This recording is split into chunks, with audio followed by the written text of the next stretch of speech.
दोस्तों, आपने आराध्य की पूजा करते समय क्या आपके आंखों में आंसू आना कोई साधारण बात नहीं है।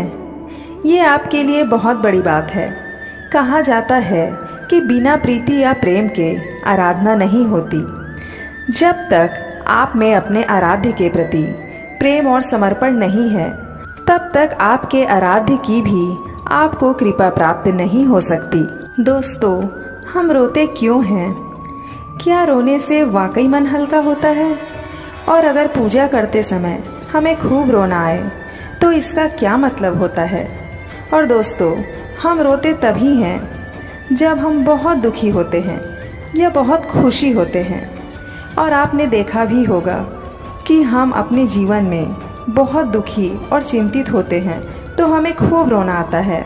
और उसी समय अगर हमारे जीवन में अचानक कुछ बहुत अच्छा हो जाता है तो भी हमारे अंदर खुशी के आंसू गिरने लगते हैं। दोस्तों, जब जीवन में हमें बहुत कष्ट मिलने लगता है, परेशानियां हमें चारों तरफ से घेर लेती है, हमारे साथ कोई बड़ी घटना घट जाती है और हम जीवन में किसी चीज में फंसने लगते हैं, हमारे चारों तरफ चिंता और परेशानियां हमें घेरने लगती है और हम परेशानियों से जब थक जाते हैं तो हमें भगवान याद आते हैं और हम उनकी शरण में जाते हैं। दोस्तों, बहुत सारे आपने ऐसे लोग देखे होंगे जिनके मुख से ऐसे तो कभी भगवान का नाम नहीं निकलता, लेकिन जब भी वे परेशान होंगे तो उन्हें भगवान याद आ जाते हैं।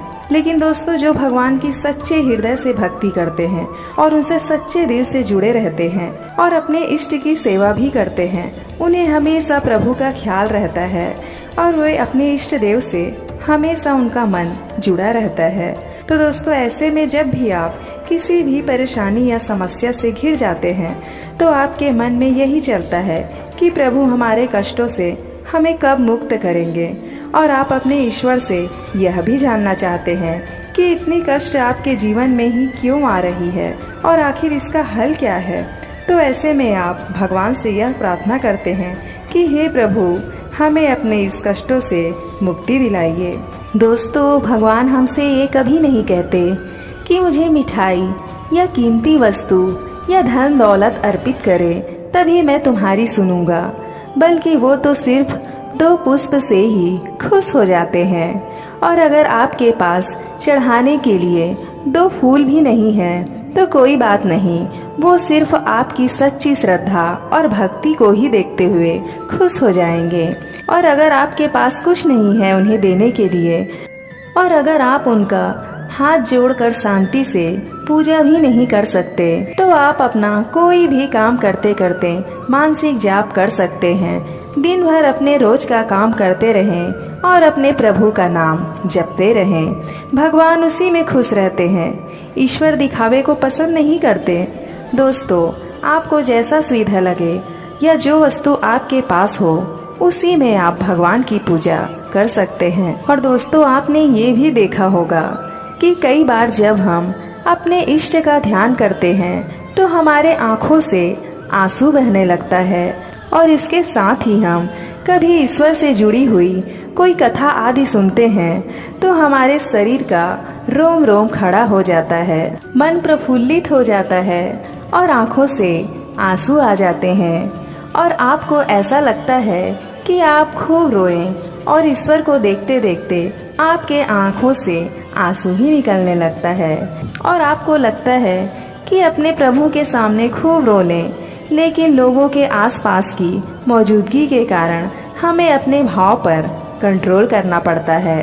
और हम जब ये देखते हैं कि हमें कोई नहीं देख रहा है तो हम अपने प्रभु के सामने खूब रो लेते हैं। तो दोस्तों, आइए जान लेते हैं कि पूजा के दौरान आपकी आंखों में आने वाले आंसुओं के क्या संकेत हैं। दोस्तों, ईश्वर सर्वव्यापी है। परमात्मा सब जानते हैं कि आपके मन में क्या है। और दोस्तों, अगर आप ईश्वर की आराधना में ध्यान लगा कर बैठते हैं और आपका ध्यान पूरी तरह से ईश्वर में लगा है तो आपको समझ जाना चाहिए कि आपकी आत्मा का मिलन ईश्वर से हो चुका है। और जब भी आप पूजा करने बैठते हैं और आपके आँखों में आंसू आ जाते हैं तो ऐसे में आपको समझना चाहिए कि कोई ईश्वरीय शक्ति आपको संकेत दे रही है। शास्त्रों और पुराणों के अनुसार जब आप भगवान के किसी भी रूप का ध्यान और उनकी पूजा में लीन हो जाते हैं तो इसका अर्थ है कि भगवान का उस रूप के साथ आपका कनेक्शन हो गया है, जो आपकी खुशी को आंसू के रूप में छलकाती है। या कह सकते हैं कि आपके द्वारा की गई पूजा सफल हो गई है। उस समय हम ईश्वर से जो भी मांगेंगे वो जरूर सुनेंगे। तो दोस्तों, ऐसे समय में हमें अपने प्रभु से जाने अनजाने में हुआ पापों के लिए क्षमा मांग लेनी चाहिए और अपनी मनोकामना भी उस समय अपने प्रभु से कह देना चाहिए, क्योंकि जब हम सच्चे मन से प्रभु का ध्यान करते हैं तो प्रभु से हमारा सीधा संपर्क हो जाता है। इस समय हमारी हर इच्छा पूरी होगी। वैसे दोस्तों, रोना हमारे लिए अच्छा ही होता है, ऐसा हमारे कई शोधकर्ताओं का मानना है, क्योंकि रोने से हमारी सारी निगेटिविटी बाहर आने के साथ धूल कचरा भी बाहर आ जाती है। तो आशा करती हूँ दोस्तों कि आपको हमारा वीडियो पसंद आया होगा, और अगर पसंद आया होगा तो हमारे चैनल को सब्सक्राइब और लाइक अवश्य करिएगा। धन्यवाद।